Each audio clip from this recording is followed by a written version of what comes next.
आखिरकार कंपनी रे हमको चाकरी मिलगला। 4 दिन धरी खोजिला पर आज जाए कि हमको मिल चाकरी। आ प्रथम थर पे आम कंपनी की जाऊँ बुलिया पाई।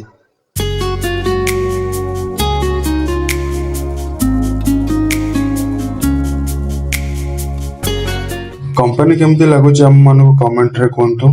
प्रथम दिन आम काम भी कलु किंतु गोटे छोट और बड़ समस्या अच्छी। एटी समस्ते कन्नड़ भाषा यूज करती और आम 2 जन हिंदी भाषा यूज करुचु। आमको से कन्नड़ भाषा आसेनी। देखा जाऊ कौन होची। और सबुठारु बड़ खुशी कथा होची काली हेबो कंपनी रे पूजा। काली रो वीडियो रे आपण मानको आमे पूजा एवं सेठार परिवेश केमती कोन देखेबु। आपण माने आम सहित जोड़ी रहंतु और आम चैनल को सब्सक्राइब करंतु। ता पूर्व आपण माने थरे आम चैनल को सब्सक्राइब करी और लाइक भी कर दियंतु ताकि आपण प्रत्येक दिन रो वीडियो आपण पाखु पहुंच परिबो। रहली जय जगन्नाथ।